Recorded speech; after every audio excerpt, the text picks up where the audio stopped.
हरिदास वर्य, श्री गिरिराज जी, श्री गोवर्धन नाथ जी स्वरूप आपसे के चरण कमल में साष्टांग दंडवत प्रणाम। वह आज के इस सुंदर एकादशी के दिन भगवद रस का खास कर प्रभु के भी प्रभु जो महाप्रभु जी, उनके रसपान करने में जो आप प्रेम पूर्वक पधारे हैं, आप सब भगवतियों के हृदय में विराजमान श्री महाप्रभु जी के चरण कमल में मैं साष्टांग दंडवत प्रणाम करूं और आनंद से महाप्रभु जी के आगे के नाम का अपन स्मरण करें। महाप्रभु जी का इसमें जो कल अपन कर रहे थे कि ब्रह्मवाद निरूपक, महाप्रभु जी ने, ये महाप्रभु जी का 102वां नाम है। महाप्रभु जी ने ब्रह्मवाद के निरूपण के द्वारा मायावाद को जो चारों तरफ फैल चुका था उसका आपने पूर्ण रूप से निवारण किया। तब भक्तों के हृदय में ये बात सुदृढ़ हो गई कि भगवान के जो त्रिगुणात्मक स्वरूप हैं, ब्रह्मा विष्णु महेश, जो सदा प्रभु के चरण कमल में वंदन करते हैं, ऐसे परब्रह्म परमात्मा श्री कृष्ण की सेवा करना और उन्हीं के गुणों का गुणगान करना, स्मरण करना, यही जीवन का सर्वोपरि सौभाग्य है। ये बात सब भक्तों के हृदय में ये बात बैठ गई, विराज गई। तो कल मैं आपको बता रहा था, ये ब्रह्मवाद जो है, जिसको अपने यहाँ महाप्रभु जी ने जो प्रकट किया, तो आपने कहा ये शुद्धाद्वैत ब्रह्मवाद है, वेद में से ही प्रकट हुआ है। जो बात वेद में है, जो बात पुराणों में है, जो बात गीता जी में है, जो बात श्रीमद् भागवत जी में, उसी का ही सारातिसार श्री महाप्रभु जी ने उसको प्रकट कर शुद्धाद्वैत ब्रह्मवाद के रूप में इसका निरूपण किया। और इतना ही नहीं, बल्कि इसका विशेष रूप से आपने निरूपण अणुभाष्य के रूप में आपने किया है और साथ ही साथ तत्वार्थ दीप निबंध के रूप में।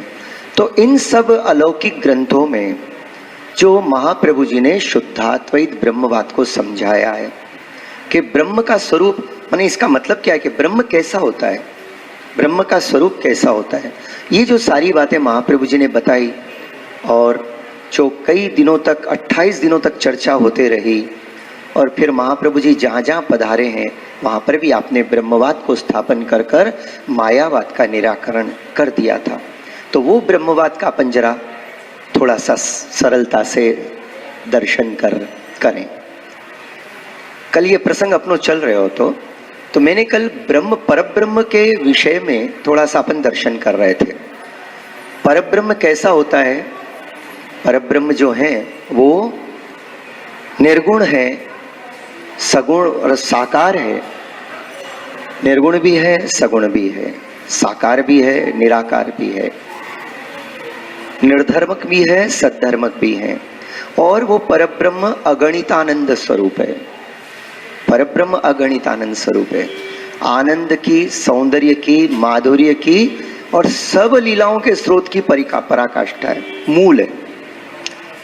उन परब्रह्म परमात्मा ने ब्रह्मा जी से भी कहा था, ब्रह्मा जी ने कहा, प्रभु मैं आपकी आज्ञा से इस जगत में सृष्टि के पालन को कार्य करूंगा, पर आप कृपा कर मुझे ऐसा आशीर्वाद प्रदान करो, ऐसा ज्ञान प्रदान करो कि कभी मैं मोहित नहीं हूं आपकी माया से, और दूसरी बात, कभी संसार में अपने आप को कर्ता नहीं मान बैठूं, मैं ही करता हूं, मैंने ये सब किया, ऐसी भूल कभी अनजाने में भी मेरे से नहीं हो, ऐसी आप कृपा करो।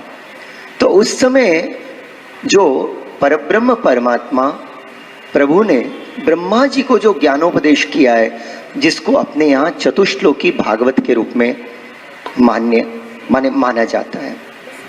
ये चतुश्लोकी भागवत जो है, तो उसका सार क्या है? देखिए, चतुश्लोकी भागवत जिसका पूरा आधार है, भागवत जी का आधार है। ये चतुश्लोकी भागवत में प्रभु कहते हैं कि ब्रह्मा, इस जगत के आदि काल के अंदर सिवाय मेरे कोई नहीं था, मैं ही था। जगत के सृष्टा का, जब मैंने इस जगत की सृष्टि की तब भी मेरे सिवाय कुछ नहीं है, सब मैं हूं। और ये जब जगत लय हो जाएगा तब भी ये सब मेरे में लय होगा और मेरा माने मैं ही रहूंगा। अहम सर्वस्व प्रभवः, भगवान कहते हैं कि सब मुझसे ही उत्पन्न हुए और बाद में सब मुझ में ही लय हो जाएंगे। और ब्रह्मा जी से आपने बताया कि मेरे से ही ये पूरी सृष्टि आदि प्रकट हुई है। ये जितना तुम देख रहे हो, ऐसे ब्रह्मा जी को भगवान ने अपना स्वरूप, लीला, गुण, महत्व आदि बताए और कहा कि आपका जब मन मुझ में लगा रहेगा तो कभी भी माया आपका स्पर्श नहीं करेगी, आपके मन का स्पर्श नहीं करेगी और सदा मेरी कृपा से आपको मन में कभी मोह नहीं होगा। ये भगवान ने ब्रह्मा जी को आशीर्वाद दिया है। इस तरह ब्रह्म के चर्चा के विषय में आदि काल से ये बात चल रही थी। तो महाप्रभु जी ने जो अपना शुद्धाद्वैत ब्रह्मवाद सबसे पहले विद्यानगर के राज्य में प्रकट किया, उसका सार ये है कि ये जगत में परब्रह्म परमात्मा रसो वैसे जिनको भगवान माने भागवत जी में भगवान कृष्ण कहा गया है, जिनको वेदों में ब्रह्म कहते हैं, परब्रह्म कहते हैं, जिनको गीता जी में ईश्वर कहा गया है, वही साक्षात परब्रह्म परमात्मा इस जगत के मूल हैं, माने वो परमात्मा मूल है। तो जैसे भगवान के नाम में भी ये बात आती है, कृष्ण इतिर भूवाचका शब्दो नश्च निवृत्ति वाचका तयोरैक्यम परब्रह्म कृष्ण इत्यभिधीयते। जो सर्व सत्ताधीश है, जो परिपूर्ण आनंद स्वरूप है, सदा आनंद स्वरूप है, ऐसे दोनों मिलकर दोनों गुण जिनमें विराज रहे वही परब्रह्म परमात्मा है। और जिसको महाप्रभु जी सिद्धांत मुक्तावली ग्रंथ में कहते हैं कि परब्रह्म तू कृष्णो ही। अब वो परब्रह्म को हम पहचाने कैसे? सारा जगत, उसका नाम रूप जड़ चेतन सब उस परब्रह्म ने लिया है, तो वो परब्रह्मत्व उस जगत में कितना, बात ये है समझने की। अपन सब जानते हैं वेद के प्रमाण से सर्व खलु इदम ब्रह्म, सब के सब ब्रह्म के स्वरूप है। महाप्रभु जी आज्ञा करते हैं नमो तस्मै भगवते कृष्णाय अद्भुत कर्मणे रूप नाम विभेदेन जगत क्रीडति हो यथा, के विविध प्रकार के नाम और रूप लेकर उन्हीं परब्रह्म परमात्मा श्री कृष्ण ने इस जगत में सब स्वरूप धारण किए। जितने भी जड़ चेतन है सब उन्हीं के ही रूप है और वही लीला कर रहे हैं, वही क्रीड़ा कर रहे हैं। ऐसे आपने आज्ञा करी, महाप्रभु जी कह रहे हैं। इसका निर्णय मतलब क्या हुआ, निष्कर्ष क्या है? इस जगत में आपकी आंखें जो देखती है, आप जो अनुभव करते हो, जो भी आपके हृदय में और मन में आता है, जो दिखता है, हाँ, वो जड़ हो या चेतन हो, चर हो या अचर हो, वो सब के सब भगवान के ही स्वरूप हैं। पर ये कितनी रेंज में और कितने परसेंटेज में भगवान है, ये बात जरा अब आगे बढ़ के अपन समझते हैं। मूल बात तो पहले ये है कि पूरा जगत शुद्ध रूप से उसी ब्रह्म का स्वरूप है। इसको ही शुद्ध ब्रह्म माने ब्रह्मवाद कहते हैं, शुद्ध अद्वैत ब्रह्मवाद। अद्वैत है, अद्वैत माने दो है ही नहीं। अद्वैत का मतलब है शुद्ध अद्वैत, माने दो है नहीं, शुद्ध के शुद्ध रूप में केवल वही परब्रह्म परमात्मा सब तरफ विचरण कर रहा है, सब तरफ लीला कर रहा है। पहला तो ये बात, शुद्धाद्वैत ब्रह्मवाद की पहली बात ये कि वो ब्रह्म के सिवाय कुछ नहीं।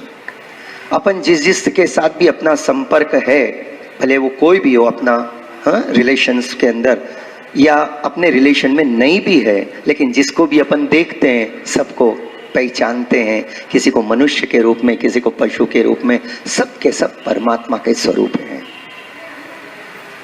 ये ऐसा अलौकिक विचार है, तत्व है। और श्री गोसाई जी कहते हैं कि वो परब्रह्म में उसका जो मूल तत्व है वो क्या है, तो बोले जानीत परम तत्वम श्री यशोदोत्संग लालितम।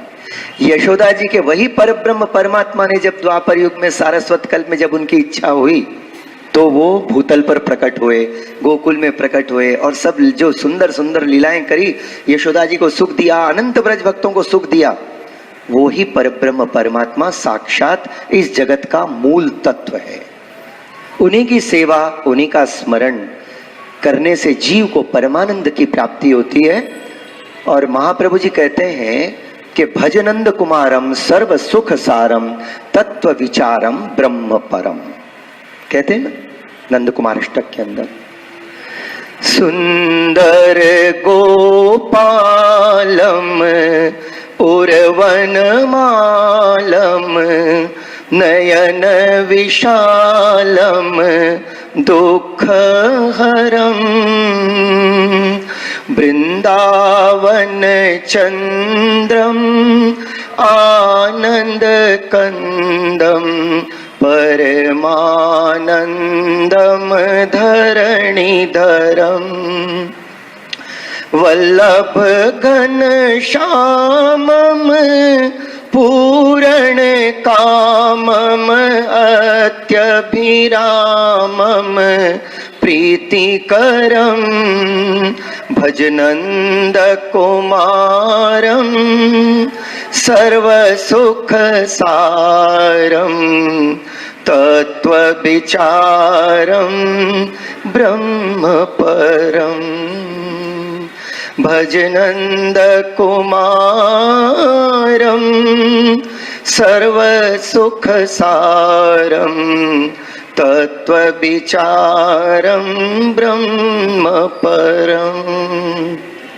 श्रीमद् आचार्य चरण ने कहा कि अगर सुख प्राप्ति की इच्छा हो तो भज नंद कुमारम, जो सब सुखों का सार है।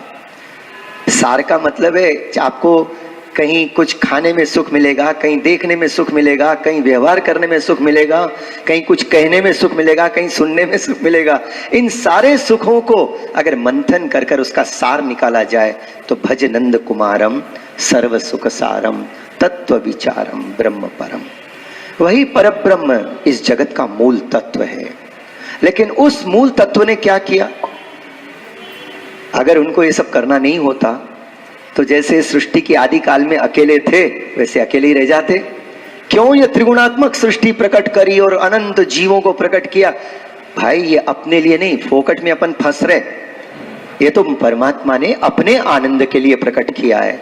तो परमात्मा के आनंद को साक्षीवत आप आनंद लीजिए। हर बात की प्रॉब्लम अपन क्यों क्रिएट कर लें? यानी ये ब्रह्मवाद क्या, आपको लगेगा कि भाई ब्रह्मवाद की आवश्यकता क्या है? पहली बात तो ये है कि आपकी ब्रह्म दृष्टि हो जाती है, ब्रह्म का अनुभव होने लगता है और धीरे धीरे हरि गुरु वैष्णव में एक जैसा भाव हो जाए। ये ब्रह्मवाद की प्रैक्टिस अपने को इस वाक्य के द्वारा कराई जाती है कि भाई हरि गुरु वैष्णव में एक जैसा भाव रखो। जो आपकी श्रद्धा, जैसा स्वरूप आपको हरि में दर्शन होता है, जब आप अपने गुरु के सन्मुख बैठो तो उनके बाह्य स्वरूप को आदर से वंदन करो, लेकिन उनका जो भीतर का स्वरूप है साक्षात रसो वैसे श्री कृष्ण का ही स्वरूप है, वस्तुतः कृष्ण एव ही। और ऐसे ही जब किसी वैष्णव के पहचान वाले वैष्णव हो या अपन नहीं भी जानते हो पर अपने को लगता है ये अपने वैष्णव हैं, महाप्रभु जी के सेवक हैं, तो अपना ध्यान कैसे जाता है, उनका अपन कैसा मन में विचारते हैं कि उनके मन में मेरे प्राण प्रिय श्री कृष्ण विराज रहे, उन्हीं के मन में मेरे प्राण प्रिय श्री वल्लभ विराज रहे। धन्य है ये वैष्णव, मेरे ठाकुर जी और मेरे वल्लभ को सुखपूर्वक अपने हृदय में पधरा कर कैसा सुंदर विचरण कर रहा है। इसलिए वो कहते हैं जय श्री कृष्ण, माने आपके हृदय में विराजमान श्री कृष्ण स्वरूप श्री ठाकुर जी और श्री वल्लभ की मैं जय जयकार करता हूं। तो सामने वालों परस्पर वो भी कहेगो जय श्री कृष्ण, तो वो भी यही कहता है कि वैष्णव आपके हृदय में विराजमान ठाकुर जी की मैं जय जयकार करता हूं। तो वैष्णव का परस्पर का संबंध, तो मतलब अपन वैष्णव में क्या देखते हैं? उसका बाह्य रूप नहीं देखते, अच्छा बुरा ये सब नहीं देखते हैं, अपन एक ही देखते हैं, ये वैष्णव है। और वैष्णव है का मतलब ये है कि इसके अंदर वल्लभ विराज रहे हैं इसके हृदय में, और श्री कृष्ण विराज रहे हैं, और श्री विट्ठल विराज रहे हैं, श्री गोसाई जी विराज रहे हैं। या यूं सोचो कि श्री मध्य में ठाकुर जी विराज रहे हैं और वाम भाग की ओर श्री स्वामी जी स्वरूप श्री वल्लभ विराज रहे हैं, दक्षिण भाग स्वरूप श्री चंद्रावली जी स्वरूप श्री स्वामी जी विराज रहे हैं। और जहाँ ठाकुर जी हैं, महाप्रभु जी हैं, या स्वामी जी हैं, चंद्रावली जी है, वहाँ यमुना जी तो है ही। सेवा में कोई क्षण ऐसा होता है जब झारी जी नहीं हो, तो झारी जी क्या है? यमुना जी का स्वरूप है। तो इस तरह सभी स्वामी जी ठाकुर जी की सेवा में हमेशा विराजमान है। और ये सब जो वैष्णव अपना वैष्णव का हृदय होता है ना, तो वैष्णव वास्तव में साकार शुद्ध ब्रह्मवाद को प्रतीक है। अगर वो अपने स्वरूप को याद रखें तो उसको अपने स्वरूप का जो ज्ञान होए तो फिर ये बात होती है। इसीलिए वैष्णव को दैन्यता बहुत रखनी पड़े। अगर उसको ये भान हो जाए, देखो जैसे बड़े बड़े थे ना ये जय विजय, ये तो भगवान के सेवक थे, लेकिन जब भगवान से बिछड़े तो कितना एक एक सेवक में कितना बल है, पूरा ब्रह्मांड कांपता था इनसे। वही तो भगवान के साथ दो दो हाथ कर सकते हैं। तो भगवान के दास में इतनी शक्ति होती है, सेवक में इतनी शक्ति होती है, लेकिन जो प्रेम पूर्वक प्रभु की नित्य सेवा करता है उसके स्वरूप में कितनी शक्ति होगी अपन इमेजिन नहीं कर सकते, कल्पना नहीं कर सकते। इसीलिए अपने को कहा गया कि हरि गुरु वैष्णव में एक जैसो भाव रखो। अब ये प्रैक्टिस ये अपने को जीवन भर करना है। ये प्रैक्टिस करने के लिए नित्य की सेवा है, स्मरण है। और अगर यहाँ अपन करें, क्योंकि मैं बार बार ये बात आपको हाथ जोड़कर विनती करते रहता हूँ कि अपन वहां से बिछड़ के आए, नित्य लीला से बिछड़े, तो वहां कोई ना कोई किसी न किसी ब्रजभक्त का अपराध किया, इसलिए तो बिछड़े। तो अब अपराध से मुक्त होना है, अपराध को ध्यान में रखना है। तो ऐसो परब्रह्म परमात्मा का आनंद कैसे लें अपन? आनंद तो अब की बात है, लेकिन वो परब्रह्म परमात्मा के मन में बैठे बहुत समय तक परमात्मा विराजमान थे, अकेले विचरण कर रहे थे। उस समय उनके मन में लीला सृष्टि प्रकट करने की इच्छा। तो महाप्रभु जी बताते हैं कि उन्होंने सबसे पहले एक आद्य स्वरूप विराट स्वरूप प्रकट किया। वो जो विराट स्वरूप है ना, वो भगवान श्री कृष्ण का 16वां अंश है, और वो इतना महान है कि उन्हीं से प्रभु के सब अवतार होते हैं। और उनको क्या कहा गया? परब्रह्म परमात्मा श्री कृष्ण नित्य लीलाधाम गोलोक धाम में विराजते हैं। उनसे जो एक स्वरूप प्रकट किया प्रभु ने, अब लीला के लिए, प्रभु तो नित्य लीलाधाम में नित्य लीला करते ही रहते थे, करते करते आपके मन में आई कुछ और लीला करने की मन में आई, तब उस लीला को करने के लिए प्रभु ने अपने ही स्वरूप से स्वरूप भूत एक माने अक्षर ब्रह्म स्वरूप विराट महान स्वरूप को प्रकट किया, जो आद्य अवतार माना जाता है। भगवान का पहला अवतार है, उन परब्रह्म परमात्मा का पहला अवतार, और वो है विराट स्वरूप। इस विराट स्वरूप का वर्णन आपको भागवत जी के 2 स्कंद में और 3 स्कंद में इसके दर्शन होते हैं कि वो विराट स्वरूप कैसा है। उसके हजारों मुख हैं। भगवान ने विराट स्वरूप के दर्शन अर्जुन को भी कराए थे और कहा था कि आज के पहले मैंने इसको किसी को नहीं कराया, खाली ब्रह्मा जी को हुए। खाली वर्णन ही वर्णन होता था, स्वरूप का दर्शन किसी ने नहीं किया। भगवान कहते हैं मेरी कृपा से तू ये दर्शन कर, और ये भी कह दिया तेरे से पहले आज तक इसके किसी ने दर्शन नहीं किए। अब प्रभु की कृपा से तो सब साध्य है, प्रभु तो कृपा साध्य है। तो भगवान ने अपने विराट स्वरूप के दर्शन कराए, और अर्जुन देखते हैं कि प्रभु के हजारों मुख हैं, हजारों हस्त हैं, हजारों चरण हैं। ये ब्रह्मा, वो परब्रह्म परमात्मा का मूल स्थूल स्वरूप है। ये पूरा जगत, पूरा जो जगत है ना, ये उन्हीं का ही स्वरूप है। उनके चरण पाताल, उनका उदर स्थल ये भूमंडल पृथ्वी, और वहां से ऊपर का जो स्थान है वो भगवान का त्रिलोकी का ऊपर का स्थान सत्यलोक तक। ऐसे तीनों लोग भगवान ने प्रकट किए। भगवान की रोमावली, ये जगत में जितने भी वृक्ष आदि है ना, ये सब प्रभु की रोमावली है। ऐसे वर्णन भागवत जी में आता है। पर ये कौन है? आद्य स्वरूप जो है ये विराट स्वरूप है, अक्षर ब्रह्म स्वरूप है। और उन अक्षर ब्रह्म का ये जो है ना गणितानंदकम है। देखो डिफरेंस आप यहां पर देखिए, मूल में सब एक ही है। और आपको बात बताऊं, जिसके हृदय में शुद्धाद्वैत ब्रह्मवाद आ जाता है उसके लिए फिर अन्याश्रय नाम की चीज ही नहीं रहती। जैसे एक पत्नी अपना पतिव्रता धर्म का पालन करते करते घर में दादी बन जाए, नानी बन जाए, अब उसको पतिव्रत धर्म थोड़ी सिखाया जाता है। अरे उसके दर्शन करें तो सबको पतिव्रता धर्म आ जाता है, लेकिन शुरू में तो उसको बोलना पड़ता है ना, समझाना पड़ता है, देख इधर उधर ध्यान नहीं देना, हाँ अपने ही घर में ध्यान रखना, ऐसी बातें बताई जाती है।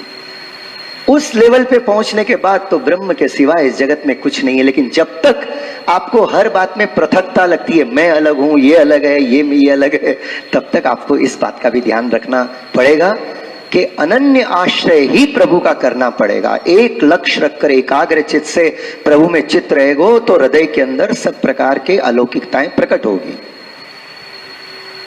मैत्रेय जी ने कहा कि इस जगत में दो ही प्रकार के लोग सुखी हैं, दो प्रकार के। वो कौन से? एक तो जो बिल्कुल अज्ञानी है। कौन आते हैं उसमें? बालक, छोटे बच्चे। उनको सिवाय खाने पीने खेलने के दूसरी कोई बात नहीं है। इसलिए देखो, तेरा मेरा राग द्वेष कुछ नहीं करते हैं, मस्त रहते हैं। हाँ, वो लड़ाई झगड़ा कर लेते हैं लेकिन उनको कोई प्रॉब्लम नहीं रहता है, राग द्वेष नहीं है ना, सहज है, क्योंकि अज्ञानी है।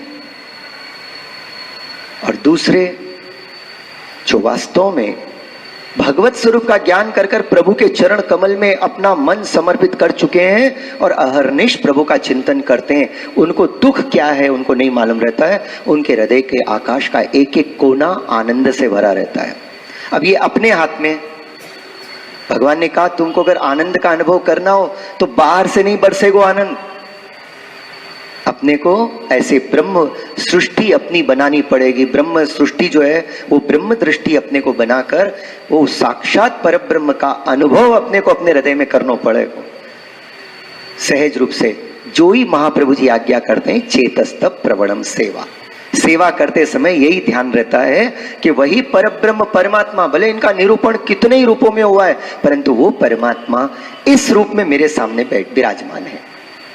तो आप साक्षात परब्रह्म का ही सेवन कर रहे हो, साक्षात वही परब्रह्म परमात्मा का सेवन करते हो, जिनका 1/16वां अंश स्वरूप जो अक्षर ब्रह्म कहा जाता है, जिनको अपन बृहत कहते हैं, जिसको व्यापी वैकुंठ कहते हैं, जो भगवान का रहने का स्थान है। पर और परब्रह्म में और अक्षर ब्रह्म में भेद कितना? परब्रह्म पूर्णानंद स्वरूप है और अक्षर ब्रह्म गणितानंद स्वरूप है। और इसका वर्णन महाप्रभु जी कहते हैं कृष्णाश्रय में, प्राकृता सकला देवा गणितानंदकम बृहत। बृहत माने व्यापी वैकुंठ तक जितने भी देव आदि स्वरूप प्रभु वही परब्रह्म परमात्मा ने धारण कियो, ऊपर उनका आनंद गणित में आता है। और उसके बाद अक्षर ब्रह्म के बाद माने व्यापी वैकुंठ के बाद जो ब्रह्म का स्वरूप जो आनंद प्रकट करता है वो अगणित आनंद है। इसलिए अपने यहाँ प्रभु का जो स्वरूप माना जाता है ना, अगणित आनंद स्वरूप माना जाता है, जिसकी गणना नहीं हो सकती, आनंद की गणना नहीं हो सकती। ऐसे पूर्ण आनंद, इसलिए अपने यहाँ 2 शब्द आते हैं भगवत नाम के, परमानंद स्वरूप, पूर्णानंद स्वरूप। पहले तो आनंद है, तो आनंद कृष्ण भी आनंद में, स्वामी जी भी आनंद में, महाप्रभु जी आनंद में, गोसाई जी आनंद में।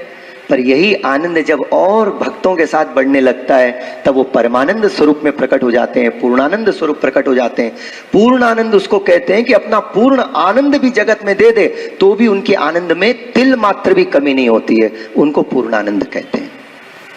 तो ऐसे पूर्णानंद प्रभु स्वरूप ने मन में विचार किया सृष्टि को प्रकट करना है, तो उन्होंने सबसे पहला स्वरूप प्रकट किया है और वो है अक्षर ब्रह्म, जो भगवान श्री कृष्ण ने गीता जी में 15वें अध्याय में ये बात बताते हैं, यस्मात्क्षर अतितोहम अक्षरादपि च उत्तमः अतोस्मि लोके वेदे च प्रथित पुरुषोत्तमः। इसका वर्णन भगवान ने गीता जी में किया कि यस्मात्क्षर अतितोहम, अर्जुन जो मेरा स्वरूप है ना, ये जो यस्मात्क्षर, ये जो क्षर जगत है इससे अतीत है। अक्षरादपि च उत्तमः, जो अक्षर है, अक्षर ब्रह्म जो है उनसे भी उत्तम है, क्योंकि ये लीला स्वरूप है। अतोस्मि, इसलिए अतोस्मि लोके वेदे च, लोकों में और वेदों में मैं ऐसे प्रसिद्ध हूं कि लोग मुझे परब्रह्म पूर्ण पुरुषोत्तम कहते हैं। वो भी मर्यादा स्वरूप में हो अर्जुन के सामने मर्यादा स्वरूप में ही प्रभु प्रकट हुए हैं। पूर्ण पुष्टि पुरुषोत्तम के स्वरूप में प्रभु ब्रज में विराजते हैं या अपने घर में विराजते हैं। और ऐसे परब्रह्म परमात्मा ने जब ये जगत प्रकट किया, उनकी इच्छा हुई तो रहने के लिए पहले तो जगत होना पड़ेगा, तो पहले जगत को प्रकट किया है, जगत के मूल तत्वों को प्रकट किया। और ये जो जगत प्रकट हुआ है उन्हीं परब्रह्म परमात्मा से प्रकट हुआ। इसलिए महाप्रभु जी कहते हैं जगत अनित्य नहीं है, जगत परब्रह्म का ही स्वरूप है और सत्य है। अब अन्य आचार्यों ने जगत को असत्य माना, मायावाद, खास कर मायावादियों ने जगत को असत्य माना, मायाजन्य माना, मिथ्या माना। महाप्रभु जी कहते हैं नहीं, जगत मिथ्या नहीं है, जगत में सारी बातें ब्रह्म का स्वरूप है, इसलिए ब्रह्म सत्य है तो जगत भी सत्य है। मिथ्या क्या है? ये जो जगत में रहते हुए, अच्छा पहले तो अब जीव प्रकट होंगे फिर ये सब बात आएगी। हाँ, तो जगत जब निर्माण हुआ और पंच प्रकृति के रूप में आकाश, वायु, जल, अग्नि, हाँ, और ये सब प्रकट हुए, वायु आदि, पृथ्वी, तो ये 5 तत्व प्रकट हुए। और 3 तत्व जो है महतत्व, अहंकार और मन। मन के अंदर मन चतुष्टय, अहंकार, अंतःकरण चतुष्टय आता है, मन, बुद्धि, चित्त और अहंकार। तो इस प्रकार से भगवान ने ये सब पहले प्रकट किया, और ये सब प्रकट होकर भी, वो विराट स्वरूप जैसा प्रकट होकर भी कुछ नहीं हो सका। भागवत जी में ऐसा वर्णन आता है। तो सबने मिलकर भगवान से प्रार्थना की, प्रभु हम तो कुछ नहीं कर सके, अब आप कुछ करो। तो वही परब्रह्म परमात्मा उस विराट स्वरूप के अंदर अंश रूप से उनके भीतर जैसे ही प्रवेश किए, उनमें हलचल चालू हो गई। और वो हलचल जब चालू हुई ना, अब तक चल रही है और आगे भी चलते रहेगी। अब वो परब्रह्म परमात्मा ने जब ये सब फिर कई प्रकार के सब सृष्टि जो प्रकट किए, तो ये सृष्टि कैसे प्रकट हुई भाई? परब्रह्म परमात्मा से बताते हैं। जैसे अग्नि का कुंड हो और उसमें से कैसे अग्नि के छोटे छोटे कण स्फुलिंग निकलते रहते हैं, इसी तरह वो परब्रह्म परमात्मा को लीला क्रीड़ा करने की इच्छा हुई तो 3 प्रकार की सृष्टि आपने अपने स्वरूप में से प्रकट करी, पर अक्षर ब्रह्म ने।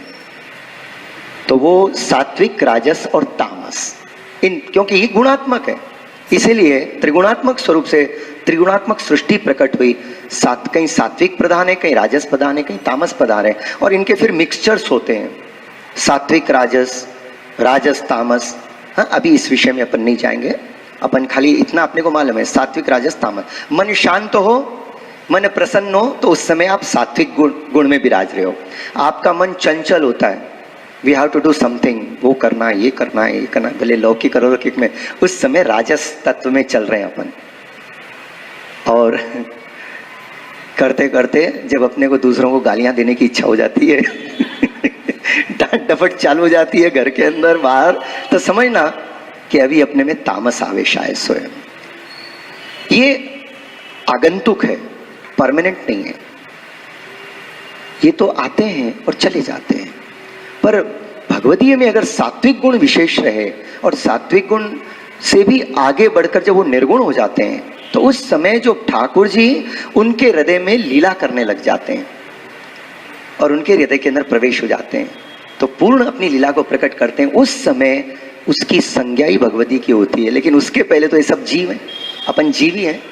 ठाकुर जी के सामने ऐसे ही बन के गए, अपन यहाँ आए तो फिर जीव हो गए। अब इनके लिए पूरी सृष्टि प्रकट हुई, 14 लोक प्रकट हुए। भाई it is a very long long process. इसका पूरा वर्णन करना तो माने बहुत कठिन है, और इसी का वर्णन अगर आपको सचमुच रुचि हो तो आप घर में बैठकर एक एक अध्याय का एक एक श्लोक वांचिए, खास कर द्वितीय स्कंद और तृतीय स्कंद, उसमें सृष्टि के प्राकट्य के ही क्रम का वर्णन है।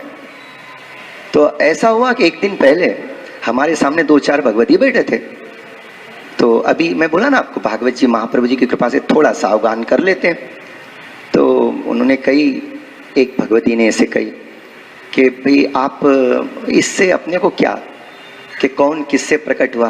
मैं बोला बात ये अपनी नहीं है, कौन किससे प्रकट हुआ। सोचो कि जिनको ठाकुर जी के दर्शन हुए हैं वो इन बातों पे चर्चा कर रहे हैं, तो इन वस्तु विषयों को लेके नहीं कर रहे हैं। ये सारी वस्तुएं और ये सारे विषय प्रभु ने प्रकट किए, तो प्रभु को हृदय में रखकर ही इन बातों की चर्चा की जा रही है। इसीलिए आप भागवत जी के कोई भी अगर वाक्य को लोगे, कोई भी पद को लोगे, कोई भी श्लोक को लोगे, वो भगवान के ही स्वरूप और लीला का निरूपण है। अब ऐसा है कि जहां सीधा मक्खन ही खाने को मिले तो वहां तो स्वाद ज्यादा ही आवे ना। तो जहां प्रभु के अवतारों की चर्चा होने लग जाती है तो तब अपने को आनंद उत्साह बढ़ जाता है। लेकिन ये इन्हीं प्रभु ने अपने आनंद के लिए जो सृष्टि को प्रकट किया, तो महापुरुषों ने उसका वर्णन किया है, निरूपण किया है। क्योंकि सहज ही जिज्ञासा होती है, मैं कौन हूं, मैं कहां से आया, मुझे किसने प्रकट किया, मेरी आत्मा कहां से आई, मैं यहां से कहां जाऊंगा। तो कुछ बातों का वर्णन है, कुछ बातें अपन नहीं जानते हैं। जिज्ञासाएं सहज होती है जीवन जीते जीते, जैसा जैसा थोड़ी बुद्धि डेवलप हो। तो ऐसे ही इसी बात को महापुरुषों ने उसमें चर्चा की है। तो देखिए, अब आपको एक बात समझ में आएगी कि ब्रह्म जो है साक्षात परब्रह्म परमात्मा जो गोलोक धाम में रहते हैं, और वहाँ की जो सृष्टि और लीला सृष्टि को जिन्होंने प्रकट किया है, उन्हीं प्रभु ने अपनी और लीला के लिए अक्षर ब्रह्म स्वरूप को प्रकट किया। और वो अक्षर ब्रह्म के 3 गुणावतार हैं। सात्विक गुणावतार भगवान विष्णु, जो उनके लिए भगवान ने एक वैकुंठ लोक प्रकट कर दिया। उसके बाद राजस गुण वालों के लिए, गुण के जो अधिष्ठात्रा है मुख्य गुणावतार, वो हैं ब्रह्मा जी, उनके लिए सत्यलोक। और फिर तामस वालों के लिए भगवान ने एक लोक प्रकट किया, कैलाश लोक। तो वैकुंठ और कैलाश दोनों एक ही माने एक लेवल के ऊपर है। सत्यलोक से 3 करोड़ योजन की ऊंचाई पर इधर वाम भाग की तरफ वैकुंठ, दक्षिण भाग की तरफ कैलाश है। मेरे को मालूम नहीं है, मैं गया नहीं अभी तक, विजिट नहीं किया। ये ब्रह्म वैवर्त पुराण में वर्णन है, वो वर्णन के हिसाब से बोल रहा हूं।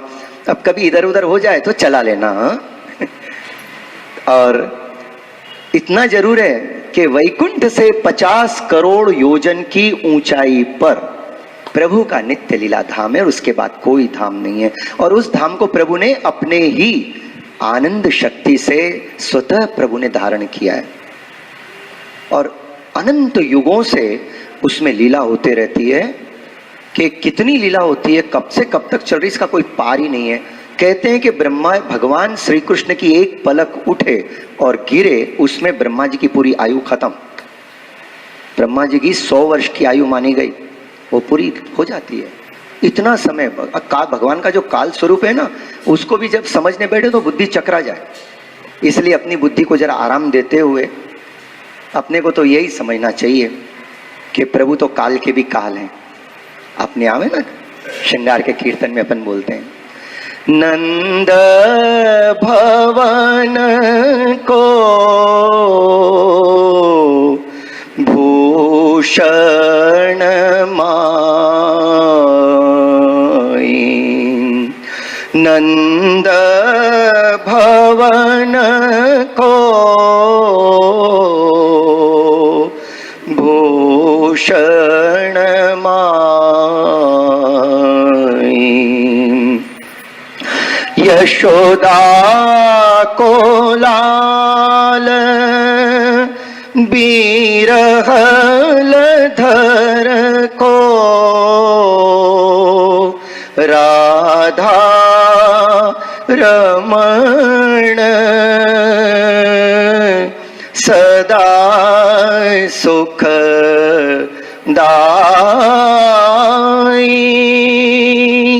नंद भवन को भूषण माई, इंद्र को इंद्र देव देवन को, ब्रह्म को ब्रह्म अधिक अधिकारी,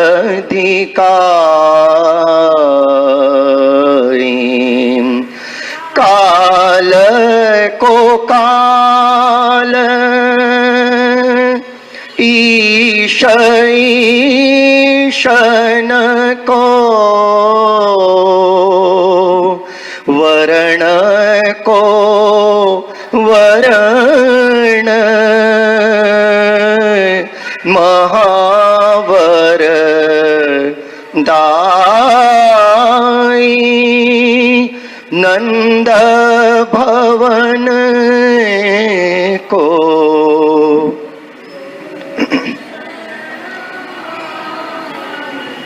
शिव को धन, संतन को सर्वस्व, महिमा वेद पुराण गाई,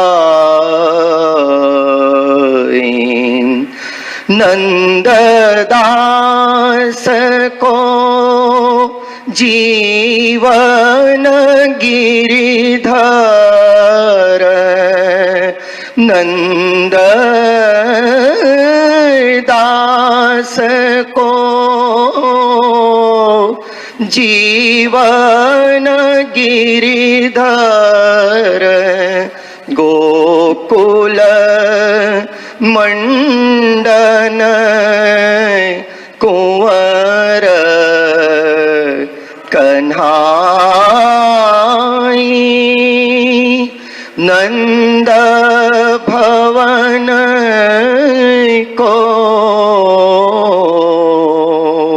भूषण माई।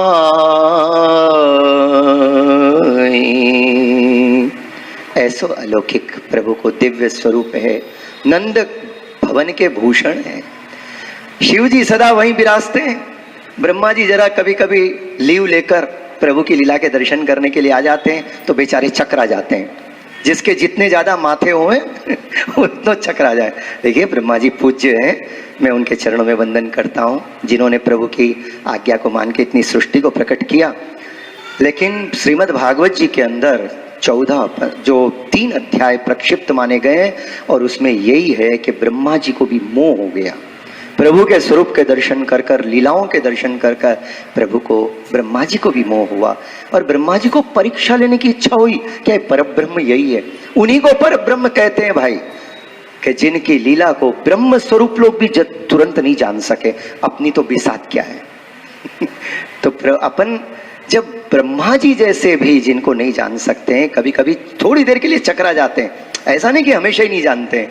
कभी प्रभु को कभी कभी क्या आता है, ये जो सूक्ष्म अहंकार है ना, अरे बात ऐसी है कि प्रभु ने जब महत्त्व को प्रकट किया उससे पहले अहंकार ही प्रकट हुआ। ये अहंकार ठाकुर जी को छोड़ के सब में विराजमान रहता है, पर ये न जाने कब फन निकाले पता नहीं। एक ठाकुर जी को छोड़ दो और प्रभु में आसक्त प्रेमी भक्त को छोड़ दीजिए, बाकी ये कब अहंकार किसको कैसे खिला देता है, कैसे नचाता है, कुछ खबर नहीं। अच्छे अच्छे चकरा जाते हैं।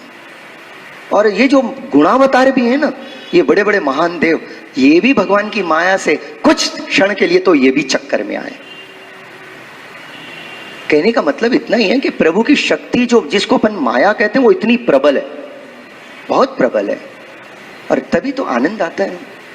खेल के अंदर एक जना है, सामने पहलवान हो और एक छोटा सा बच्चा, उसके साथ फाइटिंग होती हो, वो खाली यूं उंगली लगा दे, वो गिर जाए तो खेल देखने वालों को क्या आनंद है। दो बराबर के हो सामने। इसीलिए प्रभु ये सब लीलाएं करते हैं कि भक्त लोग इन लीलाओं को जाकर बाद में चल के गुणगान करें और प्रभु को प्राप्त करें। पर अब मैं आपको बहुत महत्वपूर्ण विषय पे, अब अपन सूक्ष्म रूप से चल रहे हैं कि भाई ये सारा जगत तो है। अब जगत के हिसाब से माइक में भी ब्रह्म है, अलमारी में भी ब्रह्म है, आप में भी ब्रह्म है, गाय में भी ब्रह्म है, धरती में भी ब्रह्म, वृक्ष में भी ब्रह्म, सब में ब्रह्म है। पर उस ब्रह्म का अनुभव हम कैसे करें? तो अच्छा, दूसरी बात कि जब कृष्ण के सन्मुख जाते हैं, भले उनके स्वरूप को जाने या नहीं जाने, तो आनंद का अनुभव होने लगता है। ऐसा ही जब खंबे के पास जाके बैठे तो क्यों नहीं होता है ना? ये भी तो प्रश्न आ सकता है मन में।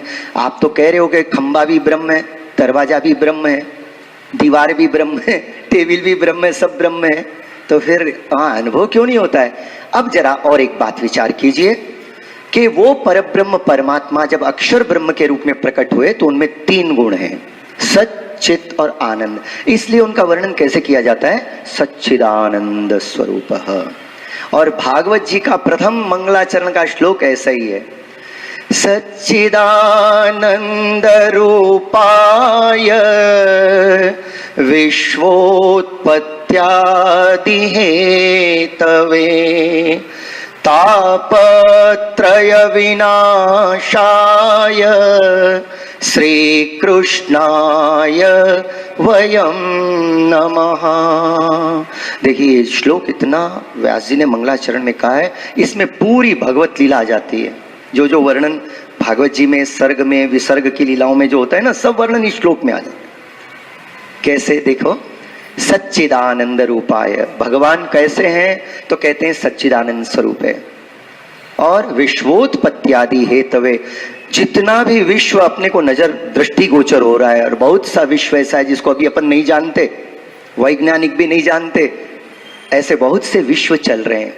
भगवान के रोम में अनंत कोटि ब्रह्मांड है। कौन से ब्रह्मांड में क्या लीला हो रही है वो सब प्रभु ही जाने और दूसरे सब नहीं जानते हैं। ऐसा भी भगवान का स्वरूप है, ऐसा अपरंपार लीला का प्रभु का स्वरूप है, महिमानवान का प्रभु का स्वरूप है। कहते हैं कि कोई बहुत ज्यादा विद्वान हो जाए तो तारों को गिन सकता है, पृथ्वी के रजक कण को गिन सकता है, लेकिन भगवान के गुणों को गिनना सबके लिए असंभव है। बस उन भगवान के 2-4 गुण भी अपने को याद रह जाए, एक दो नाम अपने हृदय में रह जाए, तो अपने को परिपूर्ण आनंद मिल जाता है, जो बड़े बड़े ऋषि मुनियों महात्माओं को मिला था। रोज ऐसे नहीं सोचना चाहिए अरे हम तो अज्ञानी हैं। महाप्रभु जी ने कहा सूर होके घिघियाओ मत, हम ऐसे हैं हम वैसे। अब तो ये देखना, हम तो कृष्ण के दास हैं, हम तो श्री वल्लभ के दास हैं। बस इसी बात में आनंद में रहो, इसी बात में आनंद में रहो। देखो एक जगह क्या हुआ, एक छोटा सा मैं बता रहा हूं आपको, कि एक बालक बैठा था, गडरिया था, भेड़ बकरी चराता था। कहीं ऐसे सुन लिया, वो गया था तो उसने भाई भगवान हैं और उनकी आराधना करनी चाहिए, तो उसको लगा कि भाई आप जो भी हो, पर मुझे तो कोई प्रार्थना और आती नहीं है। अब बात ऐसी है कि ये जो ABCDEFGH से लेकर Z तक के अक्षर हैं, तो सारी प्रार्थना इसमें से ही हुई होगी ना, और तो कहीं से नहीं हुई। तो इतना तो जानता था, 7-8 साल का था। बोले मैंने पढ़ा ABCDEFGH। तो बोले हे परब्रह्म परमात्मा, आप जो भी हो, जैसे भी हो, पर मैं आपकी स्तुति करता हूं, और तो परमात्मा मुझे कुछ आता नहीं है, मैं आपकी ऐसे कर लेता हूं। इसमें आपको जो रुचि है ऐसी स्तुति बना लेना, खुद बना के आनंदित हो जाना, और मुझ पर अपने दास के रूप में कृपा करना। ये ऐसे बैठे रहते तो बकरियां चढ़ते रहती थी, वो बोलते ऐसे ऊपर देखते रहते तो ABCDEFGHIJKL। अब एक दिन वो तो अपनो रोज को कर ले, तो 2, 4, 5, 10 बार। एक दिन एक महापुरुष पधारे वहां पर, बड़े अच्छे थे वो भी। तो उन्होंने कहा अरे भाई तू ये क्या करता है, स्कूल जा रहा है क्या, स्कूल का होमवर्क कर रहा है? बोले नहीं नहीं महाराज, मैं तो ऐसा है थोड़ा भगवान की स्तुति कर। अरे ऐसा स्तुति थोड़ी होती है। तो उसने कहा बात तो सही है आपकी, पर मैं कहीं, मुझे अभी तक किसी ने बताया नहीं स्तुति कैसे करनी चाहिए, तो मैं तो ऐसे ही बोल देता हूँ कि बोल देता हूँ, आपको जो अच्छा लगे बना लेना इसमें। अरे नहीं नहीं वो तो ठीक है, पर मैं तुझे एक स्तुति बताता हूँ। तो उन्होंने उसको एक छोटे से 4 पंक्तियों का एक प्रार्थना ऐसे दे दी। अब वो देखे वो चले गए। अब वो बेचारा वो पंक्तियां देखे, अब उसको बरोबर उच्चारण करना नहीं आवे, तो उसका मन जो सहज रूप से परमात्मा में लगा हुआ था ना, तो वो इसमें लग गया। अब बोले मैं क्या करूं, ये तो मुझे आ रही नहीं। तो उसकी जो सहज प्रसन्नता थी वो थोड़ी कम हो गई। थोड़ी देर हुई, वो महात्मा जी आगे जा रहे थे, इतने में आकाशवाणी, अरे ठहरो। बोले अरे ये आवाज कहां से आई इतनी सुंदर? तो वहां ठहर गए। तो ऊपर से आवाज आ रही, मैं और मेरा भक्त इतने आनंद में थे, वो मेरी स्तुतियां करते रहता था और मैं आनंद में रहता था, तुमने बीच में सब गड़बड़ क्यों की? बोले वो जो बोलता था उसमें मुझे आनंद आता था। बात क्या है, शब्दों की नहीं है, बात भावों की है। हमारी क्रियाएं कितनी उत्तम है इसका महत्व नहीं है, हम कितने प्रेम से उसको कर रहे हैं इसका महत्व है। हमने कितना धन सेवा में लगाया इसका महत्व नहीं, पर हमने कितनी श्रद्धा से और कितने भाव से, और ये सोचकर कि प्रभु आपकी सेवा हम क्या कर सकते हैं। लक्ष्मी जी तो खुद आपकी सेवा में, पर प्रभु आपकी कृपा से ये जो प्राप्त हुआ, तो इसमें से थोड़ा मैं आपके चरणों में दीनता से मैं अर्पण कर रहा हूं, तो शायद प्रभु को अच्छा भी लग जाए, प्रभु प्रसन्न भी हो जाए। देखो सेवा की रीत भी कुछ इस प्रकार की होती है। तो इस तरह जहां अपना मन सहज प्रभु में लगा रहता है, तो कभी कभी प्रभु का स्वरूप ऐसा है वो कि प्रभु किस बात से प्रसन्न होते हैं ये भी अपने को नहीं मालूम। तो इससे अपने को एक शिक्षा लेनी चाहिए कि कभी किसी वैष्णव के घर गए और वो वैष्णव भगवत सेवा कर रहे हो, हाँ, मान लो बेचारा भोला भाला सरलता से अपनी ठाकुर जी की सेवा कर रहा है, बड़ा मस्त है, वो भी आनंद में और ठाकुर जी भी आनंद में। अब अपन जाते हैं, जरा अपने को ऐसा लगता है अरे ये क्या है, तूने ऐसे क्यों कर दिया, वो वस्त्र क्यों नहीं ढका, ऐसे जो है ना जाते हुए वो कुछ पूछे नहीं, वो अपने आनंद में रहे, और अपन उसको चला के डिस्टर्ब करना चालू कर दें, कभी नहीं करना चाहिए। जब तक वो वैष्णव आपसे कोई बात नहीं पूछे तब तक उसके घर जाओ, वहां ठाकुर जी आनंद से विराज रहे, दर्शन करके प्रसन्न हो, और वो कणिका अधरामृत दें, उसको लेके अपने आप को धन्याति धन्य मानो। वो और उनके ठाकुर जी दोनों रीझे हुए हैं।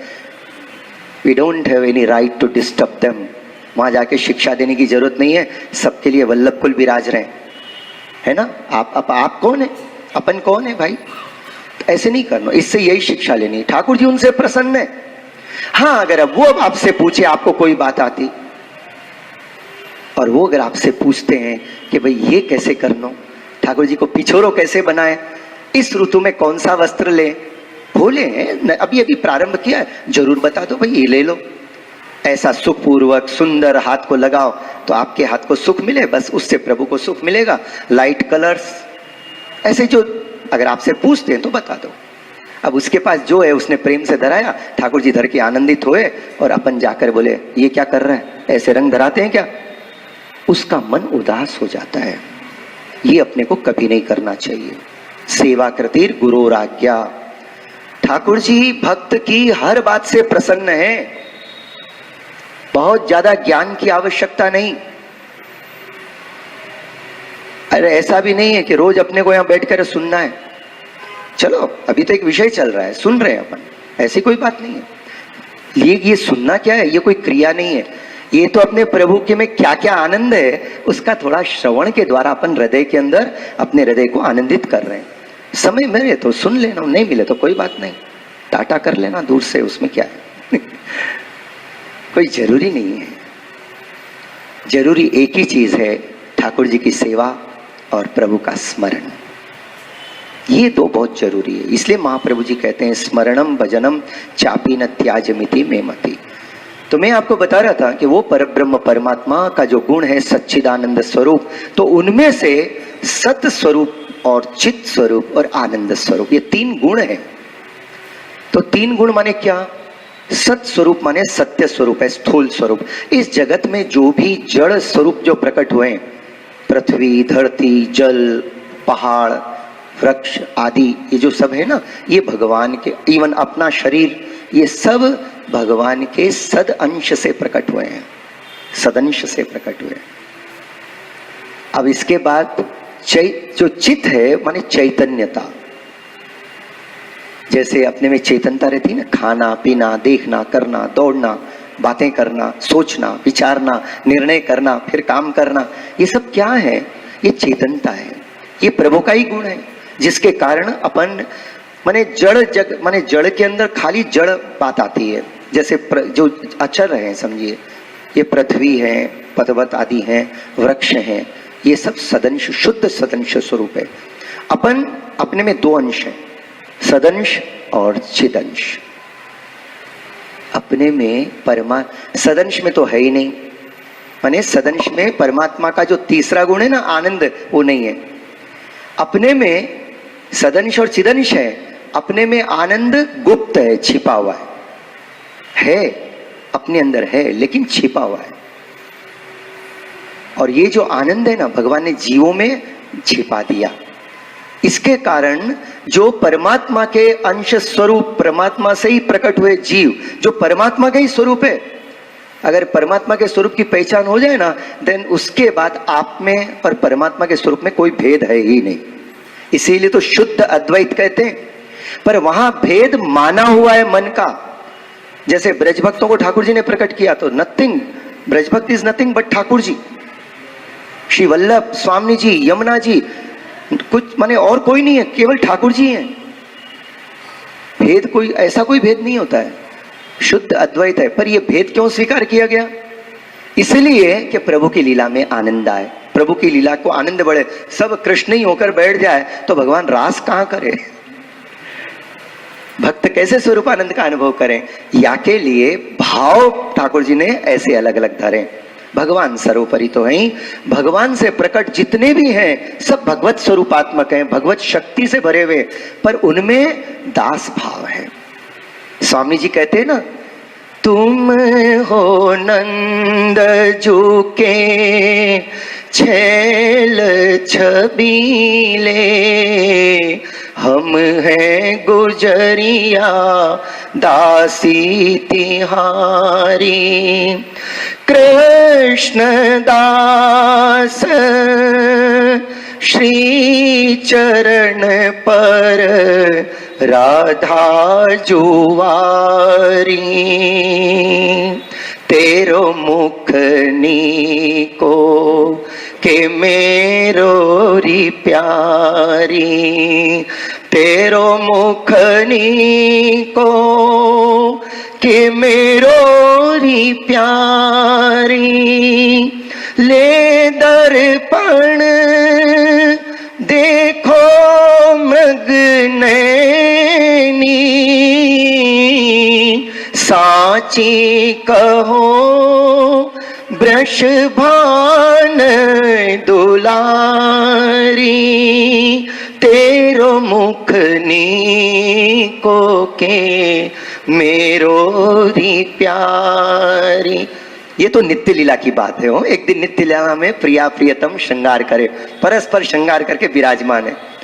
ललिता जी सामने दर्पण दिखा रही हैं, स्वामी जी विराजमान है, प्रभु के दर्शन कर रहे हैं, प्रभु स्वामी जी के दर्शन कर रहे हैं, बहुत आनंद में दोनों स्वरूप। इतने में ठाकुर जी के मन में एक मनोरथ जागा।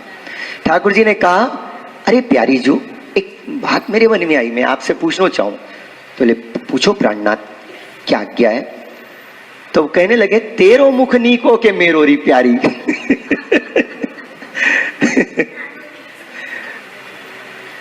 और प्रभु ने यह भी बात कही, ले दर्पण बैठो मर नैनी। ऐसे नहीं खाली मुख से ऐसे देख, दर्पण लो, दर्पण लेके दोनों एक साथ देखें अपन। देखो प्रभु की लीलाएं हैं वो। और प्रभु लीला क्यों करते हैं? भक्तों के हृदय को आनंद से भरने के लिए करते हैं। तो वहां पर आपने कहा कि ले दर्पण बैठो मृग नयनी, साची कहो वृषभान दुलारी। क्योंकि ये बात ठाकुर जी जानते थे, आप तो यही कहोगे कि आप सुंदर हो, आपके सामने मैं क्या हूं प्रभु। यही बोलते हो, हमेशा ऐसे ही बोलते हो। नहीं, लेकिन दर्पण लेके देखो, दोनों का मुख एक साथ देखें अपन, और देखने के बाद आप मुझे सच सच बताना कि अपन दोनों में से कौन अधिक प्रिय लगता है, कौन अधिक अच्छा लगता है। मनोरथ है लीला को। सुंदर जवाब। श्री स्वामी जी दर्पण देखती हुई कहती हैं, प्रभु के चरण स्पर्श कर कर प्रभु के चरणों में अपना मस्तक धर के कहती हैं, तुम हो नंद जू के छैल छबीले, हम हैं गुजरिया दासी तिहारी। अरे इस आद्य जगत की जो आद्य स्वरूपा है, जिनसे सब शक्तियां प्रकट हुई है, वो कृष्ण की आराधना करते समय एक ही बात कहती है, कृष्ण आप तो हमारे स्वामी हो और हम आपकी दासानो दासी हैं। ये पुष्टि मार गए हो। अपने को ये बात को ध्यान रखना चाहिए। थोड़ी सी अपने को क्या पद मिल जाए, थोड़ा क्या ज्ञान आ जाए, तो अपन तो ऐसे है कि अपना माथा ही नीचे नहीं रहता है। भाई इससे ठीक है, करते रहे अपन, भले कोई बात नहीं। ठाकुर जी बोलते इसको साले को सबसे पीछे रखो, बहुत पुकारता है बैठकर। ज्यादा बोलने से कुछ नहीं होता है वो, हाँ? बल्कि जो कुछ भी अपने समझ में आया उसको श्रद्धा से हृदय में रखकर जीवन में पालन करना चाहिए, तब अपने को आनंद आए। और आनंद आएगा। भगवान आनंद के देने में कंजूस नहीं है, अपन लेने में बहुत शिथिल है, लेना नहीं चाहते अपन। और जो छोटी छोटी बातों में आनंद आता है ना, उसमें डूबे रहते हैं। भगवान कहते हैं तथास्तु, तेरे को जिस बात में सुख मिलता है वही कर, मैं जबरदस्ती क्यों तेरे को खींचूं। तो भगवदीय सच्चितानंद के अंदर सत स्वरूप ये जगत भगवान ने अपने सदंश से प्रकट किया, इसलिए ये जगत जो है ना आदि भौतिक स्वरूप है परमात्मा को। और इसमें जो जगत के अंदर जो जीव प्रकट हुए हैं उनमें सदंश भी है, जैसे अपना शरीर आदि, और उसमें चैतन्य अंश भी है, अपने अंदर चेतनता भी है, हाँ?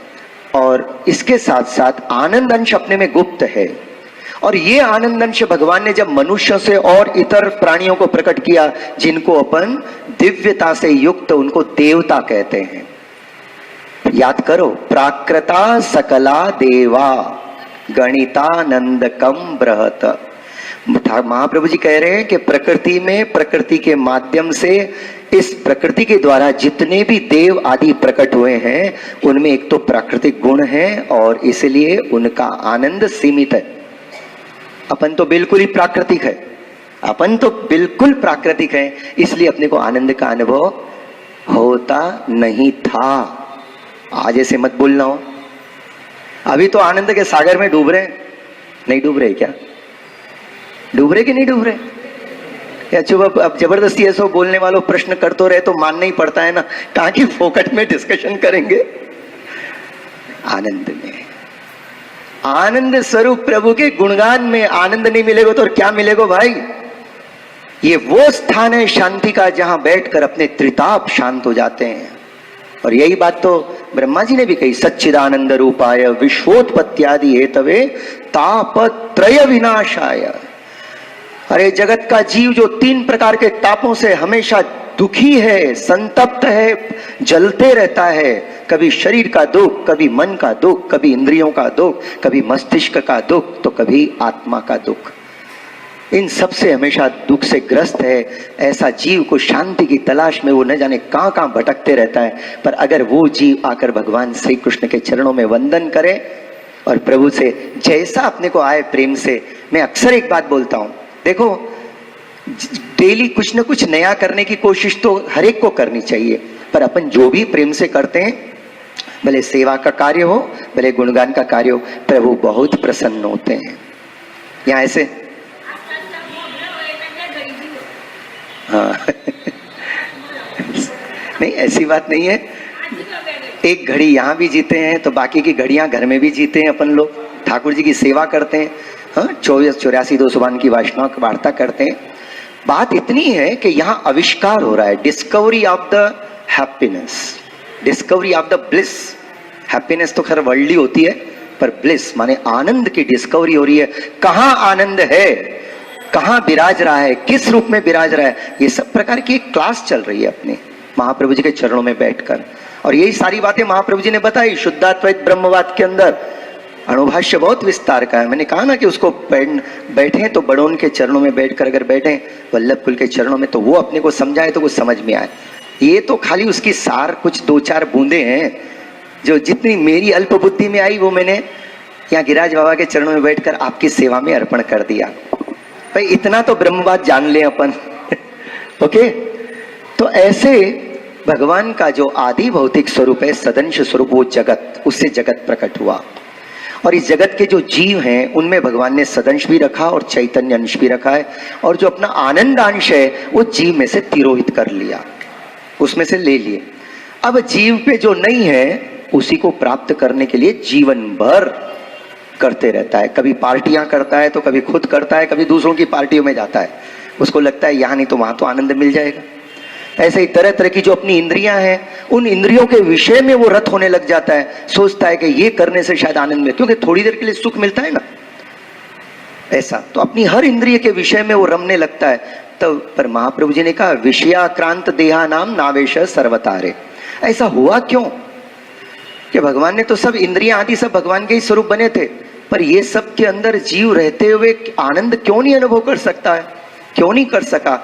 अब यही तो प्रभु की लीला थी, और ये ऐसे ही तो प्रभु ने, ये तो प्रभु की माया है कि आनंद सामने है, सामने ही है, पर बस खाली टेरा है दोनों के बीच में। ये टेरा जो है ना अपने पुष्टि मार्ग में, ये माया का स्वरूप है ये भगवान को छिपा के रखता है। ऐसे ही अपन ने अपने हृदय में भी टेरे रहते हैं, ऐसे टेरे रहते हैं, लेकिन जब अपन कीर्तन से ठाकुर जी को टेर देते हैं ना, तो धीरे धीरे वो माया का टेरा हटने लगता है और प्रभु मुस्कुरा के सामने आ जाते हैं। समझे? इस तरह सच्चिदानंद स्वरूप का स्वरूप 3 रूप से इस जगत में प्रकट हुआ। अब क्या है, आनंद की अपन ने देखी थी कि किसी में 100 गुण आनंद, वहां से फिर बढ़ते बढ़ते ये आनंद अक्षर ब्रह्म तक बढ़ता है, वहां तक के आनंद की गणना है। और उसके बाद जब पर ब्रह्म पूर्ण पुरुषोत्तम प्रकट होते हैं, उनका आनंद अगणित है। तो इस तरह जीव गुप्तानंद है, जगत निरानंद है, और अक्षर ब्रह्म गणितानंद है, और परब्रह्म पूर्णानंद है। ये ब्रह्मवाद का, ब्रह्म का मुख्य स्वरूप। अब ब्रह्म इन स्वरूपों में प्रकट हुआ, दैट इज डिफरेंट थिंग। सब ब्रह्म ही है, सब ब्रह्म का ही स्वरूप है, लेकिन ब्रह्म कितने रूप में प्रकट हो रहा है, जरा मां को विराजने के लिए स्थान में।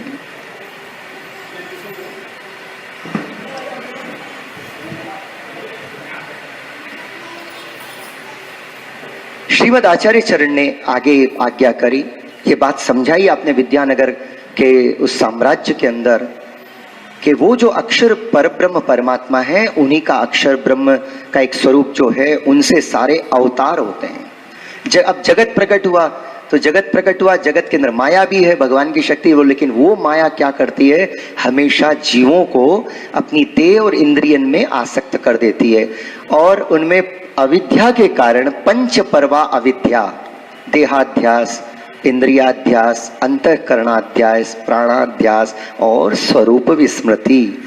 प्रभु से ही निकले, प्रभु से ही प्रकट हुए, लेकिन जगत में आए तो भगवान को भूल गए, प्रभु को भूल गए। अब भूला हुआ जीव वापस प्रभु तक पहुंचे, प्रभु को याद करे, तो या के लिए महाप्रभु जी को, ठाकुर जी ने महाप्रभु जी को आज्ञा दी कि आप भूतल पे प्रकट हो, प्रकट होकर हमारे परब्रह्म स्वरूप को प्रकट करो। अभी मायावाद बहुत प्रकाशित हो चुका है, चारों तरफ फैल गया है, तो लोगों को हमारे स्वरूप का ज्ञान ही नहीं रहा। हमारे अपने जो दैवी जीव हैं, जो नित्य लीला में रहते थे, वो न जाने किस लफड़े में गिर गए जाकर वहां पर। सब चक्कर में, भगवान की माया ही ऐसी है जो सबको चक्कर में डाल देती है। तो महाप्रभु जी से आपने आज्ञा करी कि श्री वल्लभ आप भूतल पे प्रकट हो और सेवा को प्रकट करो, साकार ब्रह्मवाद को प्रकट करो, और ऐसे ब्रह्म के स्वरूप को निरूपण करते हुए भक्तों का मन हमारे स्वरूप में आसक्त करो। तो इस तरह महाप्रभु जी ने ये कहा कि ब्रह्म भी सत्य है, जगत भी सत्य है, और जगत में जो लीला हो रही है, वो लीला जो है वो सत्य है। तो फिर असत्य क्या है, ये भी बात है। असत्य क्या है? असत्य केवल अपनी अहमता और ममता, आई एंड माइन, बस ये दो ही माया है। माया का मूल स्वरूप इसमें है, ये मैं और ये मेरा। जिसका ये निकल जाता है, भले सेवा के द्वारा, कीर्तन के द्वारा, स्मरण के द्वारा, चिंतन के द्वारा, सत्संग के द्वारा, उसके सामने ठाकुर जी वहीं विराज रहे। बस इतना सा प्रकार है। अब अपन ने क्या किया, महाप्रभु जी ने क्या किया, ब्रह्मवाद को प्रकट कर कर साक्षात उन्हीं ब्रह्म से अपना संबंध कराया। बोले जीव कहां करेगा, जीव में कहां सामर्थ्य ये सब कि प्रभु मैं नहीं आप ही हो, मैं कुछ नहीं हूं। वो तो प्रभु का करके भी प्रभु के सामने बोलता है, दूसरों को बोलते फिरता है, अरे मैंने किया ये सब, बार बार भूल जाता है। तो इसीलिए महाप्रभु जी ने माने ठाकुर जी के से विनती करी, ठाकुर जी खुद प्रकट होकर ब्रह्म संबंध, ये ब्रह्म के से ही साक्षात, वो जो ब्रह्मवाद है ना, तो अपने को इसमें से मुख्य बात ये लेनी है कि उन्हीं परब्रह्म ने जो ये पूरी लीला सृष्टि प्रकट करी और सब लीलाएं प्रकट करी, उन परब्रह्म ने वास्तव में हमारा अपने साथ संबंध भी करने के लिए खुद प्रकट हुए। और परमात्मा क्यों प्रकट होते, भाई कर दिया, जगत प्रकट कर दिया, अब उनको प्रकट होने की क्या जरूरत। भगवान ने देखा कि मेरी माया के कारण लोग सब मुझे भूल गए और सब अधर्मग्रस्त होने लग गए, तब प्रभु ने उनका कल्याण करने के लिए भगवान समय समय पर धर्म की स्थापना के लिए, अधर्म का नाश करने के लिए, असुरों के संहार के लिए और भक्तों की रक्षा कर कर उनको स्वरूपानंद का दान करने के लिए प्रभु विविध स्वरूपों में जगत में प्रकट होने लगे। अब जगत की कल्याण की रक्षा भी तो उनको चिंता उन्हीं को करनी पड़ेगी ना। फिर उसके लिए भगवान ने वेद प्रकट किया, शास्त्र प्रकट किए, माध्यम किसी और को बनाया, पर सब प्रभु ने किया। पर वो परब्रह्म परमात्मा जो इतने रूप में लीलाएं कर रहा है, इतनी प्रकार की लीलाएं कर रहा है, वही साक्षात रसो वैसा श्री कृष्ण साक्षात आदि दैविक स्वरूप से अपने घर में महाप्रभु जी ने पधरा दिया। और उसी साक्षात ब्रह्म के साथ, जिसका ब्रह्म का निरूपण महाप्रभु जी ने किया है, वही परब्रह्म अपने घर में विराजता है। इसलिए साकार ब्रह्मवादैक निरूपण करने वाले श्री महाप्रभु जी ने अपने पर परम कृपा करी। ऐसे महाप्रभु जी के चरणों में दंडवत प्रणाम कर कर आज इस 31वें श्लोक को अपन श्री गिरिराज बाबा के चरणों में वंदन करके अपने हृदय में धारण करें। और आज यहाँ अपने 102 नाम पूरे होते हैं। कल 32वां श्लोक प्रारंभ होगा। श्री वल्लभाधीश